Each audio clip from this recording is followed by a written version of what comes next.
ಮತ್ತಷ್ಟು ಮಾಹಿತಿಯ ಪ್ರಕಾರ ನಾಳೆ ಬೆಂಗಳೂರಿನಲ್ಲೇ ಸ್ಪಂದನ ಅವರ ಅಂತ್ಯ ಸಂಸ್ಕಾರ ನೆರವೇರುತ್ತೆ. ಶ್ರೀರಾಂಪುರದ ಹರಿಶ್ಚಂದ್ರ ಘಾಟ್ನಲ್ಲಿ ಅಂತ್ಯ ಸಂಸ್ಕಾರ ನೆರವೇರುತ್ತೆ ಅಂತ ಹೇಳಲಾಗ್ತಾ ಇದೆ. ಮನೆ ಬಳಿ ಅಂತಿಮ ದರ್ಶನಕ್ಕೆ ಈಗಾಗಲೇ ಕುಟುಂಬದವರು ವ್ಯವಸ್ಥೆಯನ್ನ ಮಾಡಿದ್ದಾರೆ. ಇನ್ನು ಬಿಕೆ ಶಿವರಾಮ್ ನಿವಾಸಕ್ಕೆ ಶ್ರೀಮುರಳಿ ಹಾಗೂ ಚಿನ್ನೇಗೌಡರು ಕೂಡ ಭೇಟಿ ಕೊಟ್ಟಿದ್ರು. ಬೆಳಗ್ಗೆ ಅಲ್ಲಿಗೆ ಬಂದಿದ್ರು. ಅಂತಿಮ ದರ್ಶನ ಹಾಗೆಯೇ ಅಂತ್ಯ ಸಂಸ್ಕಾರದ ಬಗ್ಗೆ ಕೂಡ ಚರ್ಚೆಯನ್ನ ಮಾಡಿದ್ದಾರೆ. ಬೆಂಗಳೂರಲ್ಲೇ ಅಂತ್ಯ ಸಂಸ್ಕಾರವನ್ನ ನೆರವೇರಿಸುವುದಾಗಿ ಈಗ ಕುಟುಂಬಸ್ಥರು ನಿರ್ಧಾರ ಮಾಡಿದ್ದಾರೆ ಅನ್ನುವಂತಹ ಮಾಹಿತಿಗಳು ಸಿಗ್ತಾ ಇದೆ. ಆದರೆ ಅಂತ್ಯ ಸಂಸ್ಕಾರ ಇಲ್ಲೇ ನೆರವೇರಿಸಲಾಗತ್ತಾ ಅನ್ನುವಂತಹ ಸ್ಪಷ್ಟನೆ ಇನ್ನೇ ಸಿಗಬೇಕಾಗಿದೆ. ಸದ್ಯಕ್ಕೆ ಈಗ ಬಂದಿರುವ ಮಾಹಿತಿಯ ಪ್ರಕಾರ ಅಂತ್ಯ ಸಂಸ್ಕಾರವನ್ನ ಬೆಂಗಳೂರಿನಲ್ಲೇ ನಡೆಸೋದಕ್ಕೆ ಕುಟುಂಬಸ್ಥರು ತೀರ್ಮಾನವನ್ನ ಕೈಗೊಂಡಿದ್ದಾರೆ ಅನ್ನುವಂತಹ ಮಾಹಿತಿ. ಇನ್ನು ಅವರ ಮನೆ ಬಳಿ ಅಂತಿಮ ದರ್ಶನಕ್ಕೂ ಕೂಡ ಕುಟುಂಬದ ವ್ಯವಸ್ಥೆಯನ್ನ ಮಾಡ್ತಿದೆ.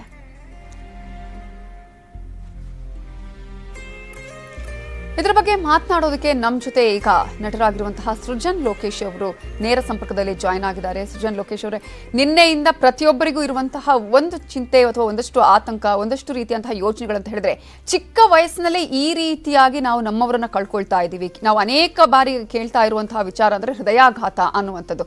ಈಗ ಇದ್ದಂತಹ ಮನುಷ್ಯ ಇನ್ನೊಂದು ಕ್ಷಣ ಇಲ್ಲ ಅಂತ ಹೇಳಿದ್ರೆ ಎಷ್ಟೇ ಫಿಟ್ ಆಗಿದ್ರು ಕೂಡ ಹಾಗಾದ್ರೆ ಏನ್ ಪ್ರಯೋಜನ ಅನ್ನುವಂತಹ ಮಾತುಗಳು, ಯೋಚನೆ.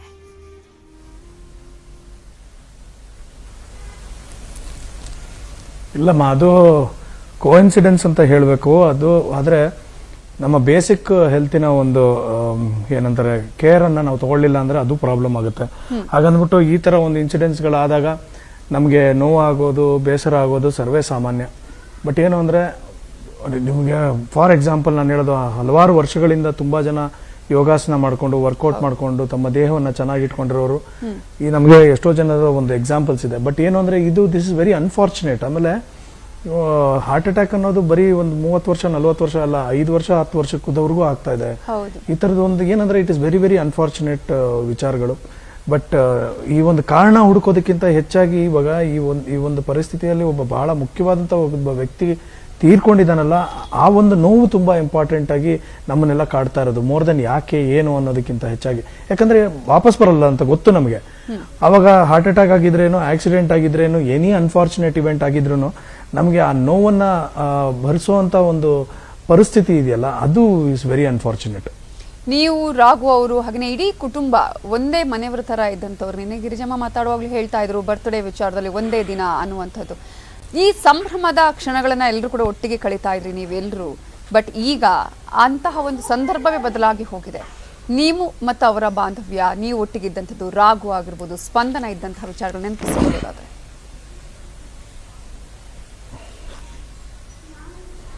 ಇದು ಏನು, ನನ್ನ ಯಾವಾಗಲೂ ನನ್ನ ಶೋಗಳಲ್ಲಿ ಅಥವಾ ಎಲ್ಲಾದ್ರೂ ಒಂದು ಯಾವುದಾದ್ರೂ ಒಂದು ಫಂಕ್ಷನಲ್ಲಿ ಸಿಕ್ಕಲು ಎಲ್ಲರಿಗೂ ಹೇಳ್ತಾ ಇರ್ತೀನಿ, ಕ್ರಿಯೇಟ್ ಮೆಮೊರೀಸ್ ಅಂತ. ಯಾಕಂದ್ರೆ ನಾವು ನಮ್ಮ ಜೀವನದಲ್ಲಿ ಎಲ್ಲದನ್ನೂ ಇಲ್ಲೇ ಬಿಟ್ಟು ಹೋಗೋದು, ಹೊತ್ಕೊಂಡು ಹೋಗೋದು ನಮ್ದು ಅಂತ ಇದ್ರೆ ಅದು ಬರೀ ಕೇವಲ ನೆನಪುಗಳು ಮಾತ್ರ. ಸೊ ಆ ಮೆಮೊರೀಸ್ ಯಾವತ್ತೂ ಹಸರಾಗಿರುತ್ತೆ. ಆಮೇಲೆ ನಾನು ಆಕೆ ಒಂದೇ ದಿನ ಬರ್ಡೇನ ಆಚರಿಸ್ಕೊತಾ ಇದ್ವಿ, ಸೇಮ್ ಬರ್ಡೇ ಆಗಿದ್ರಿಂದ ಇವಾಗ ಪ್ರತಿ ವರ್ಷ ಆ ಒಂದು ದಿನ ಹೆಂಗೆ ಬರ್ಡೇಸ್ ಯಾವತ್ತು ಮರೆಯೋದಕ್ಕೆ ಸಾಧ್ಯ ಇಲ್ವೋ, ಸ್ಪಂದನ ಇಲ್ಲ ಅನ್ನೋದು ಅಷ್ಟೇ ಸತ್ಯ ಅನ್ನೋದನ್ನು ಕೂಡ ನಾವು ಯಾವತ್ತೂ ಮರೆಯೋದಕ್ಕೆ ಆಗದೆ ಇರೋದು. ಎಸ್ಪೆಷಲಿ ನಾನು ಮರೆಯೋದಕ್ಕೆ ಆಗಲ್ಲ. ಯಾಕಂದ್ರೆ ಪ್ರತಿ ವರ್ಷ ಹ್ಯಾಪಿ ನ್ಯೂ ಇಯರ್ ಅಂದ್ರೆ ವಿಶ್ ಯು ದ ಸೇಮ್ ಅಂತೀವಿ, ಅಥವಾ ಹ್ಯಾಪಿ ಗೌರಿ ಗಣೇಶ ಅಂದ್ರೆ ವಿಶ್ ಯು ದ ಸೇಮ್ ಅಂತೀವಿ. ಹ್ಯಾಪಿ ಬರ್ಡೇ ಅಂದ್ರೆ ವಿಶ್ ಯು ದ ಸೇಮ್ ಅಂತ ಹೇಳೋರು ತುಂಬಾ ಕಮ್ಮಿ ಜನ. ಸೊ ಅದರಲ್ಲಿ ನಾನು ಸ್ಪಂದನ ಅದನ್ನ ತುಂಬಾ ವರ್ಷ ಆಚರಿಸ್ಕೊಂಡಿದೀವಿ, ತುಂಬಾ ವರ್ಷ ಅದರ ನೆನಪುಗಳಿದೆ. ಈಗ ಮುಂದಿನ ವರ್ಷದಿಂದ ಅದು ಬರೀ ನೆನಪಾಗೆ ಉಳಿಯುತ್ತೆ ಅನ್ನೋದೊಂದು ದುಃಖ ಮಾತ್ರ ಖಂಡಿತ ಸತ್ಯ. ಓಕೆ, ಆ ಸೆಲೆಬ್ರೇಷನ್ ಬಗ್ಗೆ ಹೇಳೋದಾದ್ರೆ, ಅಂದ್ರೆ ಈ ಒಂದು ವಿಚಾರ, ಸೆಲೆಬ್ರೇಷನ್ ಮಾತನಾಡುವಂತಹ ವಿಚಾರ ಅಂದ್ರೆ ಟೈಮ್ ಅಲ್ಲ ಅನ್ನೋದು ನನಗೂ ಕೂಡ ಗೊತ್ತಿದೆ. ಬಟ್ ಆ ದಿನಗಳ ನೀವೇ ಹೇಳಿದ್ರೆ, ಅಂದ್ರೆ ಕ್ರಿಯೇಟ್ ನಾವು ಮಾಡಬೇಕಾಗತ್ತೆ, ಮೆಮೊರೀಸ್ ಆಗಿರ್ಬೋದು ಅಥವಾ ಆ ಘಟನೆಗಳನ್ನ ಅಂತ ಹೇಳಿ, ಹೇಗೆ ಯಾವ ರೀತಿಯಾಗಿ ನೀವು, ಅಂದ್ರೆ ಅವರು ವಿಶ್ ಮಾಡ್ತಾ ಇದ್ರು, ನೀವು ವಿಶ್ ಮಾಡ್ತಾ ಇದ್ರಿ, ಒಂದು ದಿನ ಸೇರ್ತಾ ಇದ್ರಾ, ಹೇಗೆ?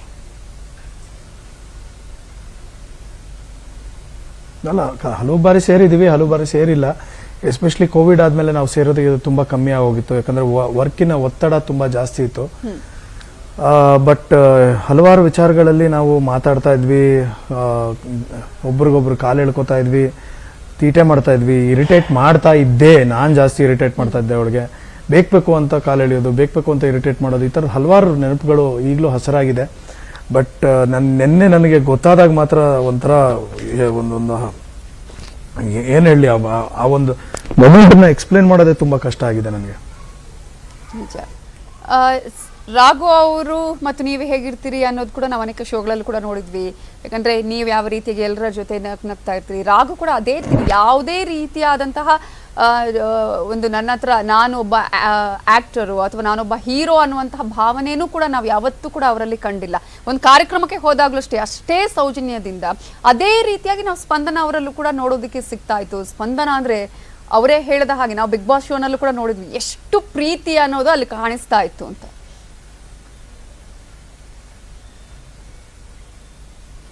ಇಲ್ಲ, ಅವರಿಬ್ಬರದು ಕಪಲ್ ಆ ಥರನೇ ಇತ್ತು. ಆಮೇಲೆ ಅವರಿಬ್ಬರ ಹೊಂದಾಣಿಕೆ ಆ ಥರ ಇತ್ತು, ಅಂಡರ್ಸ್ಟ್ಯಾಂಡಿಂಗ್ ಆ ಥರ ಇತ್ತು. ಆಮೇಲೆ ಅವರಿಬ್ಬರ ಮಧ್ಯೆ ಯಾವುದೇ ರೀತಿಯಾದಂಥ ಒಂದು ಜಗಳ ಆಗಲಿ, ಆರ್ಗ್ಯುಮೆಂಟ್ಸ್ ಆಗಲಿ, ಒಂದು ದಿನ ಕೋಪ ಮಾಡ್ಕೊಂಡು ಮಾತಾಡಿದಾಗ್ಲಿ, ಬೇಸರ ಮಾಡ್ಕೊಂಡು ನಮ್ಮ ಹತ್ರ ಎಕ್ಸ್ಪ್ರೆಸ್ ಮಾಡಿದಾಗ್ಲಿ ಇವತ್ತಿನವರೆಗೂ ಯಾವತ್ತೂ ಆಗಿಲ್ಲ. ಬಟ್ ಒಂದೇನು ಅಂದರೆ ಇವಾಗ ಆ ಒಂದು ಕಪಲಲ್ಲಿ ಇದ್ದಂಥ ಒಂದು ಪ್ರೀತಿಗೆ ವಿಜಯ ರಾಘವೇಂದ್ರ ಯಾವ ರೀತಿ ಸ್ಪಂದನನ ಹಚ್ಕೊಂಡಿದ್ದಾನೆ, ಇವಾಗ ಮುಂದಿನ ಅವನ ಒಂದು ಪರಿಸ್ಥಿತಿ ಯಾವ ಥರ ಇರ್ಬೋದು ಅಂತ ಯೋಚನೆ ಮಾಡಿದಾಗ ನಿಜವಾಗ್ಲೂ ಕರಳೆಲ್ಲ ಒಂಥರ ಕಿವುಚ್ದಂಗೆ ಆಗುತ್ತೆ, ಕತ್ತು ಹಿಸುಕ್ದಂಗೆ ಆಗುತ್ತೆ, ಒಂದು ಉಸಿರಾಡೋದಕ್ಕೆ ನಮಗೆ ಒಂಥರ ಏದುಸಿರು ಬಂದಂಗೆ ಆಗುತ್ತೆ. ಈ ಒಂಥರ ತುಂಬ ಸಂಕಟದ ಒಂದು ಪರಿಸ್ಥಿತಿ ಇವಾಗ. ಎಸ್ಪೆಷಲಿ ರಾಘುವಿನ ಪರಿಸ್ಥಿತಿ ನಾನು ಯೋಚನೆ ಮಾಡಿದ್ರೆ ನಿಜವಾಗ್ಲೂ ಅವನ್ನ ಯಾವ ರೀತಿ ಫೇಸ್ ಮಾಡ್ತೀನಿ ಅನ್ನೋದು ನನಗೆ ಭಯ ಇದೆ.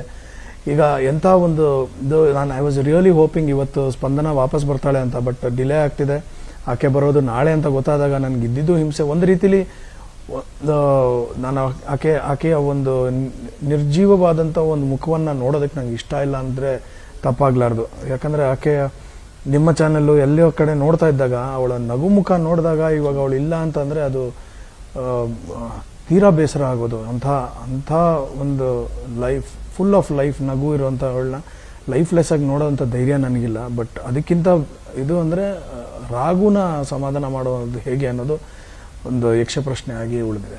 ಯಾಕಂದ್ರೆ ಎಲ್ರಿಗೂ ಇರುವಂತಹ ಪ್ರಶ್ನೆ ಕೂಡ ಅಷ್ಟೇ. ಯಾಕಂದ್ರೆ ರಾಘು ಒಂದು ಕ್ಷಣ ಅವರನ್ನ ಬಿಟ್ಟು ಇರ್ತಾ ಇರಲಿಲ್ಲ. ಯಾವಾಗ ನೋಡಿದ್ರೆ ಎಲ್ಲೇ ನೋಡಿದ್ರೆ ಯಾವುದೇ ಕಾರ್ಯಕ್ರಮ ಇದ್ರೂ ಕೂಡ ಅವ್ರ ಬಗ್ಗೆ ಮಾತನಾಡಿದಂತಹ ದಿನಗಳೇ ಇಲ್ಲ ಅಂತ ಹೇಳಿ. ಬಟ್ ಅದನ್ನ ಈಗ ಎಲ್ಲರೂ ಸೇರಿ ಧೈರ್ಯ ಹೇಳುವುದರ ಮೂಲಕ ಅವರ ಮನಸ್ಸನ್ನ ಚೇಂಜ್ ಮಾಡುವಂತಹ ಪ್ರಯತ್ನಗಳಾದ್ರೂ ಕೂಡ ಬಹಳ ಕಷ್ಟ ಅಂತ.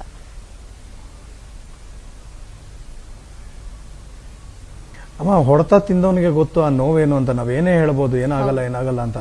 ನಾವು ಸುಮ್ಮನೆ ಎಲ್ಲಾದ್ರೂ ಕೈ ತೆಗೆಸ್ಕೊಂಡ್ರೆ, ಕಾಲು ತೆಗೆಸ್ಕೊಂಡ್ರೆ ಆ ನೋವನ್ನ ನಾವು ಒಬ್ಬರೇ ಅನುಭವಿಸ್ತೀವಿ.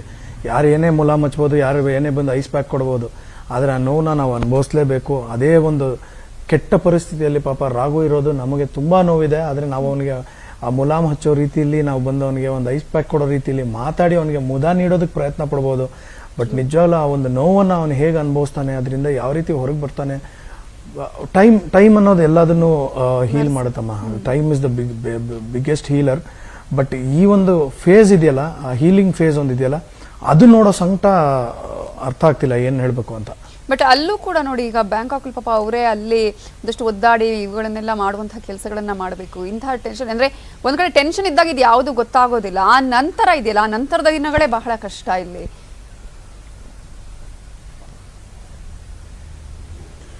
ಇದೊಂಥರ ಹೆಲ್ಪ್ಲೆಸ್ನೆಸ್. ಏನಾಗುತ್ತೆ ಅಂದರೆ ಇವಾಗ ನಮ್ಮ ಕೈಲಿ ಏನಾದರೂ ಮಾಡೋದಕ್ಕೆ ಸಾಧ್ಯ ಇತ್ತು ಅಂದರೆ ನಾವು ಔಟ್ ಆಫ್ ದ ಬಾಕ್ಸ್ ಹೋಗಿ ಎಲ್ಲೋ ನಿಂತ್ಕೊಂಡು ನಾವೆಲ್ಲ ಕೆಲಸ ಮಾಡಿಬಿಟ್ಟು ಏನೋ ಒಂದು ಮಾಡ್ತಾ ಇದ್ವಿ. ಇವಾಗ ಹೊರದೇಶದಲ್ಲಿ ಆಗಿರುವಂಥ ಈ ಥರ ಒಂದು ಸಾವಿಗೆ ಅದರದೇ ಆದ ರೀತಿಯಾದಂಥ ಒಂದು ಪ್ರೊಸೀಜರ್ ಇರುತ್ತೆ. ಅಲ್ಲಿಯ ಒಂದು ರೂಲ್ಸ್ ಆ್ಯಂಡ್ ರೆಗ್ಯುಲೇಷನ್ಸ್, ನಮ್ಮ ದೇಶದ ರೂಲ್ಸು ಬೇರೆ ದೇಶದ ರೂಲ್ಸು ತುಂಬ ವ್ಯತ್ಯಾಸ ಇರುತ್ತೆ.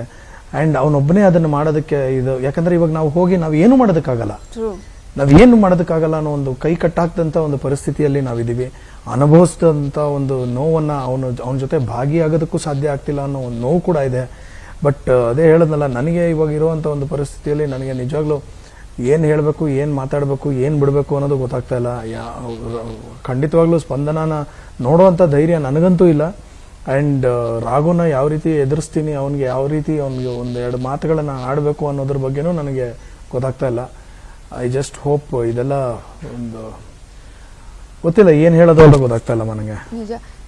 ಸೃಜನ್ ಲೋಕೇಶ್ ಅವರು, ನೀವು ನೋಡಿದ ಹಾಗೆ ನಾವೀಗ ಎಲ್ಲಾ ಫೋಟೋಗಳಲ್ಲಿ ಆಗಿರ್ಬೋದು ಅಥವಾ ಎಲ್ಲಾ ವಿಡಿಯೋಗಳಲ್ಲಿ ಎಲ್ಲಾ ಕಡೆ ಅವರು ನಗು ಮುಖನೇ ನಮಗೆ ಕಾಣಿಸುತ್ತೆ, ಅಷ್ಟು ಆಕ್ಟಿವ್ ಆಗಿರುವಂತಹದ್ದು ಕಾಣಿಸುತ್ತೆ. ನೀವು ತುಂಬಾ ಹತ್ತಿರದಿಂದ ನೋಡಿದಿರಿ. ಸ್ಪಂದನ ಅವರು ಯಾವ ರೀತಿಯಾಗಿರ್ತಾ ಇದ್ರು, ಎಲ್ಲರ ಜೊತೆ ಹೇಗೆ ಹೊಂದಾಣಿಕೆ ಮಾಡ್ಕೊಂಡು ಹೋಗ್ತಾ ಇದ್ರು, ಮಕ್ಕಳ ಬಗ್ಗೆ, ಶೌರ್ಯನ ಬಗ್ಗೆ ತುಂಬಾ ಮಾತಾಡ್ತಿದ್ರಂತೆ, ಅನೇಕ ಕನಸುಗಳನ್ನು ಕಟ್ಕೊಂಡಿದ್ರು. ನಿಮ್ ಜೊತೆ ಹಂಚ್ಕೊಂಡಿದ್ದಿದೆಯಾ ಹೇಗೆ?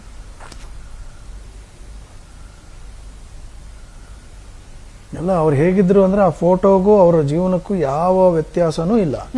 ಅದೇ ನಗುಮುಖ, ಅದೇ ಒಂದು ಲೈವ್ಲಿನೆಸ್ಸು, ಅದೇ ಒಂದು ಮುಗ್ಧತೆ, ಅದೇ ಒಂದು ಏನಂತ ಆತ್ಮೀಯತೆ, ಅದೇ ಒಂದು ವಾಮ್ತು, ಪ್ರೀತಿ, ಗೌರವ ಎಲ್ಲದನ್ನ ಹಂಚ್ಕೊಂಡಿರುವಂತ ಹುಡುಗಿ ಅಂದರೆ Spandana. And she doesn't deserve to leave us. ಇನ್ನೂ ಸಹ ಹಲವಾರು ವರ್ಷ ನಮ್ಮ ಜೊತೆ ಇದ್ದು ಇನ್ನೂ ಹಲವಾರು ಸಂತೋಷದ ಕ್ಷಣಗಳನ್ನು ಕಳಿಬೇಕಾಗಿತ್ತು. ಬಟ್ ಇಟ್ಸ್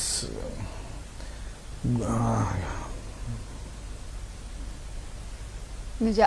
ಈ ಪರಿಸ್ಥಿತಿ ಏನು ಮಾತನಾಡೋದಕ್ಕೆ ಆಗದಂತಹ ಪರಿಸ್ಥಿತಿನ ಎಲ್ರಿಗೂ ಕೂಡ ತಂದೊಡ್ಡಿದೆ ಅಂತ ಹೇಳಿ. ಯಾಕಂದ್ರೆ ಇನ್ನೇ ವಿಚಾರ ತಿಳಿದಾಗ ನಾವು ಎಲ್ಲರೂ ಕೂಡ ಆಘಾತ ಆಗಿದ್ವಿ. ಯಾಕಂದ್ರೆ ಪುನೀತ್ ರಾಜ್ಕುಮಾರ್ ವಿಚಾರ ಹೇಗೆ ನಮ್ಗೆ ಅರ್ಗಿಸ್ಕೊಳ್ಳೋದಕ್ಕೆ ಸಾಧ್ಯ ಆಗ್ಲಿಲ್ವೋ, ಹೌದಾ ಅನ್ನೋದನ್ನ ನಾವು ಮತ್ತೆ ಕೇಳ್ಕೊಳ್ಳುವಂತಹ ಪರಿಸ್ಥಿತಿ ನಿರ್ಮಾಣ ಆಯ್ತು.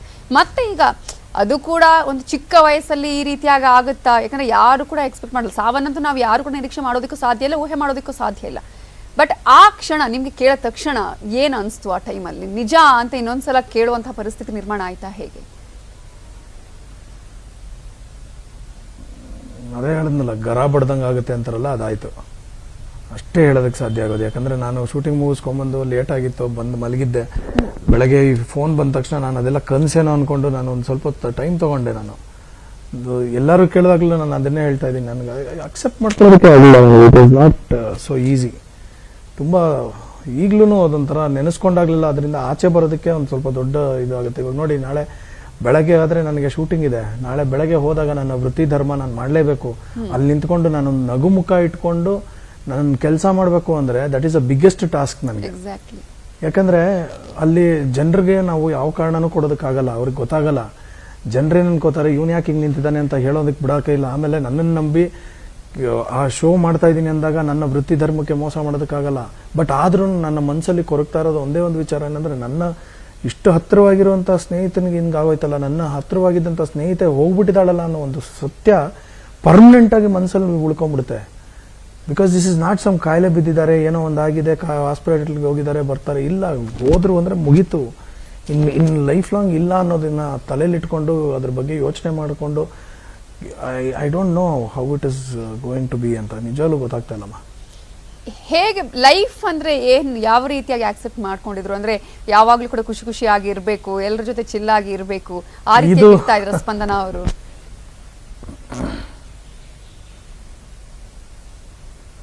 ನಾನು ಹೇಳದ್ನಲ್ಲ, ನೀವು ತೋರಿಸ್ತಾ ಇರುವಂತಹ ಫೋಟೋಗಳು, ವಿಡಿಯೋಗಳು ಏನಿದೆ ಅದೇ ಸ್ಪಂದನ. ಅದನ್ನ ಬಿಟ್ಟು ಯಾವ ರೀತಿಯಾದಂತಹ ಫೇಕ್ನೆಸ್ ಇರುವಂತ ವ್ಯಕ್ತಿ ಆಕೆ ಅಲ್ಲ. ಅಂದ್ರೆ ಮುಂದ್ಗಡೆ ಒಂದು ಹಿಂದ್ಗಡೆ ಒಂದು, ಅವ್ರು ಮುಂದೆ ಬಂದಾಗ ಮಾತ್ರ ಚೆನ್ನಾಗಿ ನಕ್ಕೊಂಡು ಮಾತಾಡಿ ಅವ್ರು ಹೋದ್ಮೇಲೆ ಏನೋ ಮುಖ ಗಂಟು ಹಾಕೊಳ್ಳೋದು, ಆ ಥರ ವ್ಯಕ್ತಿ ಅಲ್ವೇ ಅಲ್ಲ. ಇಷ್ಟ ಆಗಿಲ್ವಾ ತೋರಿಸ್ಕೊಳ್ಳಲ್ಲ. ಸುಮ್ಮನೆ ಅವ್ರ ಅವಳಾಯ್ತು, ಅವಳ ಕೆಲಸ ಆಯ್ತು, ಅವಳಾಯ್ತು, ಅವಳ ಮಾತಾಯ್ತು, ಮುಗೀತು. ಯಾವುದೇ ಕಾರಣಕ್ಕೂ ಬೇರೆಯವ್ರ ಬಗ್ಗೆ ಒಂದು ಲೂಸ್ ಟಾಕ್ಸು, ಬೇಡದೇ ಇರುವಂಥ ಒಂದು ಅನ್ವಾಂಟೆಡ್ ಇದು ಮಾಡಿದಂಥ ವ್ಯಕ್ತಿ ಅಲ್ವೇ ಅಲ್ಲ.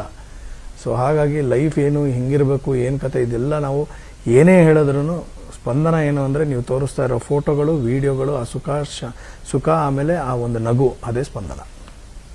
ಈಗ ಒಂದಷ್ಟು ವಿಚಾರಗಳು ಕೂಡ ಚರ್ಚೆ ಆಗ್ತಾ ಇದೆ. ನಿಮಗೆ ಗೊತ್ತಿರುವ ಸೃಜನ್ ಲೋಕೇಶ್ ಅವರು ಇಂತಹ ಸಂದರ್ಭ, ಯಾಕಂದ್ರೆ ಯಾರು ಕೂಡ ಈಗ ಅಂದ್ರೆ ಒಂದ್ ಕಡೆ ಹೃದಯಾಘಾತ ಆಗಿದೆ, ಮತ್ತೊಂದ್ ಕಡೆ ಈಗ ಡಯಟ್ನ ವಿಚಾರಗಳು ಕೂಡ ಬಹಳ ಚರ್ಚೆಗೆ ಬರ್ತಾ ಇದೆ. ಅವರ ಮರಣೋತ್ತರ ಪರೀಕ್ಷೆಯಲ್ಲಿ ಏನಿದೆ ಅನ್ನೋದು ಅಷ್ಟೇ ಇಂಪಾರ್ಟೆಂಟ್ ಆಗತ್ತೆ ಇಲ್ಲ, ಅದನ್ನ ಹೊರತುಪಡಿಸಿ ಚರ್ಚೆಗಳು. ಬಟ್ ಇಂತಹ ಸಂದರ್ಭದಲ್ಲಿ ಲೈಫ್ ಸ್ಟೈಲ್ ಆಗಿರ್ಬೋದು, ಅಥವಾ ನಾವು ರೂಢಿಸ್ಕೊಳ್ತಾ ಇರುವಂತಹ ಆಹಾರ ಪದ್ಧತಿಗಳು, ಇವನ್ನು ಕೂಡ ಒಂದಷ್ಟು ಯಂಗ್ಸ್ಟರ್ಸ್ಗೆ ಹೇಳುವಂತಹ ಸಮಯ ಇದು ಅಂತ ಅನ್ಸುತ್ತಾ ಹೇಗೆ ಅಂತ? ಇಲ್ಲ, ಬಟ್ ಇದರಿಂದಾನೇ ಆಗಿದೆ ಅಂತ ನಾನು ಯಾವುದೇ ಕಾರಣಕ್ಕೂ ಎಲ್ಲೂ ಒಪ್ಕೊಳ್ಳೋದಕ್ಕೆ ಹೋಗಲ್ಲ. ಆ ಒಂದು ಡಿಬೇಟಿನ ಬಗ್ಗೆ ನಾನು I have already said that ಆ ಒಂದು ಡಿಬೇಟ್ ಸರಿ ಇಲ್ಲ ಅಂತಾನೆ ನಾನು ಹೇಳೋದು. ಒಳ್ಳೆ ಲೈಫ್ ಸ್ಟೈಲು, ಒಳ್ಳೆ ವರ್ಕೌಟು, ಎಕ್ಸಸೈಸು, ಯೋಗ, ನಮ್ಮ ಸ್ಟ್ರೆಸ್ ಲೆವೆಲ್ಸ್ನ ಕಂಟ್ರೋಲಲ್ಲಿ ಮಾಡಿಕೊಂಡು ಮಾಡಲೇಬೇಕಾಗಿರುವಂಥ ಒಂದು ಅನಿವಾರ್ಯತೆ ಇದೆ. ಇವಾಗ ಕರೋನಾ ಬಂದಾಗ ಈ ಎಲ್ಲಾ ಡಾಕ್ಟರ್ಗಳು ಹೇಳಿದ್ದಷ್ಟೇ, ಕೀಪ್ ಯುವರ್ ಹೆಲ್ತ್ ಪ್ರಾಪರ್ಲಿ ಅಂತ. ಸೊ ಇವಾಗ ಯಾರಾದ್ರೂ ಈ ತರ ತೀರೋದಾಗ ಏನ್ ಹೇಳ್ತೀವಿ, ಅಯ್ಯೋ ಡಯಟ್ ಮಾಡ್ಬಿಟ್ರೆ ಪ್ರಾಬ್ಲಮ್ ಆಗುತ್ತೆ. ಹಂಗಂದ್ರೆ ಚೆನ್ನಾಗಿ ತಿನ್ನೋರ್ಗೆ ಏನು ಪ್ರಾಬ್ಲಮ್ ಆಗಲ್ವಾ, ಅವ್ರಿಗೂ ಆಗುತ್ತಲ್ವಾ. ಸೊ ಆ ತರದಲ್ಲಿ ಆ ಒಂದು ಇದು ಏನ್ ಮಾಡೋದಕ್ಕಾಗಲ್ಲಮ್ಮ. ಅದು ಹಣೆ ಬರಹ ಅಂತ ಇದೆಯಲ್ಲ, ಅದು ಯಾವಾಗ ಯಾರಿಗೆ ಏನ್ ಮಾಡುತ್ತೆ ಗೊತ್ತಾಗಲ್ಲ. ಸೊ ಅದಕ್ಕೋಸ್ಕರ ನಾವು ಈ ಕಾರಣಗಳನ್ನ ಹುಡುಕೋದು ನೆಪ ಮಾತ್ರ. ಅದು ಏನಂದ್ರೆ ಅದು ಸುಮ್ಮನೆ ಒಂದು ಕಾರಣ ಬೇಕು. ಓಕೆ, ಇವಾಗ ಇವ್ರಿಗೆ ಹಿಂಗಾಯ್ತಲ್ಲ, ಅದಕ್ಕೊಂದು ಕಾರಣ ಹುಡುಕ್ತಾ ಹೋಗ್ತೀವಿ ಹೊರತಾಗಿ ಅದೇ ಕಾರಣ ಅಂತ ನಾನು ಒಪ್ಪೋದಿಲ್ಲ. ಆಮೇಲೆ ನಮ್ಮ ಪ್ರೊಫೆಷನಲ್ಲಿ ಎಸ್ಪೆಷಲಿ ನಾವು ಯಾವ ರೀತಿ ನಮ್ಮನ್ನು ನಾವು ಕಾಪಾಡ್ಕೋತೀವಿ, ಸ್ಟ್ಯಾಮಿನಾ ಬೇಕು, ಸ್ಟ್ರೆಂತ್ ಬೇಕು. ನನಗೆ ಇವಾಗ ಕಾಲು ನಾನು ನಿಂತ್ಕೊಂಡ್ರೆ 16 ಅವರ್ಸ್ ನಿಂತ್ಕೊಂಡಿರ್ತೀನಿ, 14 ಅವರ್ ಒಂದು ದಿನದಲ್ಲಿ ನಿಂತಿರಬೇಕು. ಲಿಗಮೆಂಟ್ ಏರಿದೆ, ನೀ ಜಾಯಿಂಟ್ ಪ್ರಾಬ್ಲಮ್ ಇದೆ, ಲೋವರ್ ಬ್ಯಾಕ್ ಪ್ರಾಬ್ಲಮ್ ಇದೆ, ನೆಕ್ ಇದೆ, ಶೋಲ್ಡರ್ ಪ್ರಾಬ್ಲಮ್ಸ್ ಇದೆ. ಈ ಥರದ್ದೆಲ್ಲ ಪ್ರಾಬ್ಲಮ್ಸ್ ಇಟ್ಕೊಂಡು ನಾನು ವರ್ಕೌಟ್ ಮಾಡಿದೆ, ನಾನು ಸಸ್ಟೈನ್ ಮಾಡ್ಕೊಳ್ಳಿಲ್ಲ ಅಂದರೆ ನಾನು ಕೆಲಸ ಮಾಡೋದಕ್ಕಾಗಲ್ಲ. ಸೊ ಈ ರೀತಿಲಿ ಇರಬೇಕಾದ್ರೆ ಈ ವರ್ಕೌಟ್ ಅನ್ನೋದು ತುಂಬ ಇಂಪಾರ್ಟೆಂಟು, ಡಯಟ್ ಅನ್ನೋದು ಕೂಡ ತುಂಬ ಇಂಪಾರ್ಟೆಂಟು. ಅತಿರೇಕವಾಗಿ ನಾನು ಒಂದು 2 ವಾರದಲ್ಲಿ ಇಷ್ಟು ಮಾಡ್ತೀನಿ ಅಷ್ಟು ಮಾಡ್ತೀನಿ ಅಂತ ಮಾಡಿದವರು ತುಂಬ ಜನ ಇದ್ದಾರೆ. ತುಂಬ ಜನಕ್ಕೆ ಅದು ಪ್ಲಸ್ ಪಾಯಿಂಟ್ಸು ಆಗಿದೆ, ಮೈನಸ್ ಪಾಯಿಂಟ್ಸು ಆಗಿದೆ. ಒಬ್ಬೊಬ್ಬರ ದೇಹ ಒಂದೊಂದು ಥರಮ್ಮ, ಒಬ್ಬೊಬ್ಬರ ದೇಹ ಒಂದೊಂದಕ್ಕೆ ಅಡ್ಜಸ್ಟ್ ಆಗುತ್ತೆ ಹೊರತಾಗಿ ಎಲ್ಲರದ್ದು ಅದು ಕಾಮನ್ ಫ್ಯಾಕ್ಟರ್ ಅಂತ ಹೇಳೋದಕ್ಕಾಗಲ್ಲ. So every body is a different type. ಅದು ಒಬ್ಬರಿಗೆ ಖಾರ ಇಷ್ಟ ಆಗುತ್ತೆ, ಇನ್ನೊಬ್ಬರಿಗೆ ಸಿಹಿ ಇಷ್ಟ ಆಗುತ್ತೆ. ಈ ಥರದೊಂದು ಬರೋದ್ರಿಂದ we can not generalise the whole thing. But ಏನೇ ಮಾಡಿದ್ರು ಮಾಡ್ರೇಟ್ ಆಗಿರಬೇಕು ಅನ್ನೋದು ನಮ್ಮೆಲ್ಲರಿಗೂ ಗೊತ್ತಿದೆ. ನನ್ಗೆ ತಲೆ ಗಟ್ಟಿದೆ ಅಂದ್ಬಿಟ್ಟು ಹೋಗಿ ಗೋಡೆ ಕೂತ್ಕೊಳ್ಳೋಕ್ಕಾಗಲ್ಲ, ರಟ್ಟೆಲ್ ಬಲ ಇದೆ ಅಂದ್ಬಿಟ್ಟು ಬೆಟ್ಟ ತೆಗೆದು ಸೈಡ್ಗೆ ಇಡೋಕ್ಕಾಗಲ್ಲ. ಏನು ಮಾಡಬೇಕು ಅದನ್ನು ಮಾಡ್ರೇಟಾಗಿ ಮಾಡಲೇಬೇಕು. ಬಟ್ ವ್ಯಾಯಾಮ ಆ್ಯಂಡ್ ಒಳ್ಳೆಯ ಆಹಾರ ಬಹಳ ಮುಖ್ಯ. That is very basic necessity. Yes. ಇದಾದ್ಮೇಲೆ ರಾಘವ್ರನ್ನೇನಾದರೂ ಕಾಂಟ್ಯಾಕ್ಟ್ ಮಾಡುವಂಥ ಪ್ರಯತ್ನ ಮಾಡಿದ್ರಾ ನೀವು? ನಾನು ನಿನ್ನೆಯಿಂದ ಟ್ರೈ ಮಾಡಿದೆ, ಸಿಗ್ಲಿಲ್ಲ. ಬಟ್ ಆಕ್ಚುಲಿ ಫೋನ್ ಸಿಗದೆ ಇರೋದೇ ಒಂದು ರೀತಿಲಿ ನನಗೆ ಆತನ ಹತ್ರ ಏನು ಮಾತಾಡ್ಲಿ, ಪಾಪ ಏನಂತ ಕೇಳಲಿ, ಏನು ಮಾತಾಡ್ಲಿ. ದೂರದಲ್ಲಿ ಇರಬೇಕಾದ್ರೆ ಅವ್ನಿಗೆ ಏನು ಸಾಂತ್ವನ ಹೇಳಲಿ, ಅವ್ನು ಹಿಡ್ಕೊಳಂಗಿಲ್ಲ, ಅವ್ನು ತಪ್ಕೊಳಂಗಿಲ್ಲ, ಅವ್ನಿಗೊಂದು ಪ್ರೀತಿಯಾದ ಮಾತುಗಳು ಹೇಳಂಗಿಲ್ಲ. ಫೋನಲ್ಲಿ ಏನು ಕಮ್ಯುನಿಕೇಟ್ ಮಾಡಲಿ ಹೇಳಿ.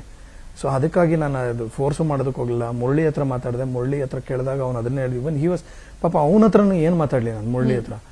ಅವನು ಅದನ್ನ ಹೇಳ್ದ, ಚಿನ್ನ ನಂಗೆ ಏನಾಗ್ತಿದೆ ಅರ್ಥ ಆಗ್ತಿಲ್ಲ ಅಂತಂದ. ಸರಿ ಆಯ್ತು, ನಿಂಗೆ ಏನೇ ಇದ್ರು ನಂಗೆ ಫೋನ್ ಮಾಡು ಅಂತಂದೆ. ಸೊ ಇನ್ನೂ ಇವತ್ತು ಬಂದಿದ್ರೆ ಒಂಥರ ಒಂದು ಧೈರ್ಯ ಮಾಡ್ಬಿಡ್ತಾ ಇದ್ನೇನೋ ನಾನು ಹೋಗಿ ಸ್ಪಂದನ ನೋಡೋದು. ಬಟ್ ನನಗೆ ಧೈರ್ಯ ಬರ್ತಾ ಇಲ್ಲಮ್ಮ. ನಿಜ, ಎಲ್ಲರೂ ಕೂಡ ಒಂದು ರೀತಿಯ ಆಘಾತಕ್ಕೆ ಒಳಗಾಗಿರುವಂಥದ್ದು. ಈ ಕ್ಷಣ ಇರೋದು ಇನ್ನೊಂದ್ಸಲ ಇರೋದಿಲ್ಲ ಅಲ್ಲ ಅಂತ ಹೇಳಿ ಆ ರೀತಿಯಾದಂತಹ ಯೋಚನೆಗಳೇ ಬರುವಂತಹ ಸಂದರ್ಭವನ್ನ ಈ ಎಲ್ಲಾ ಘಟನೆಗಳು, ಸನ್ನಿವೇಶಗಳು ಹುಟ್ಟು ಹಾಕ್ತಾ ಇದೆ ಅಂತ ಹೇಳಿ. ಧನ್ಯವಾದಗಳು ಸುಜನ್ ಲೋಕೇಶ್ ಅವರೇ, ನ್ಯೂಸ್ 18 ಜೊತೆ ಮಾತನಾಡಿದ್ದಕ್ಕಾಗಿ. ಈಗ ಒಂದು ಚಿಕ್ಕ ಬ್ರೇಕ್ ಆದ್ಮೇಲೆ ಉಳಿದ ಅಪ್ಡೇಟ್ಸ್ ನೋಡೋಣ.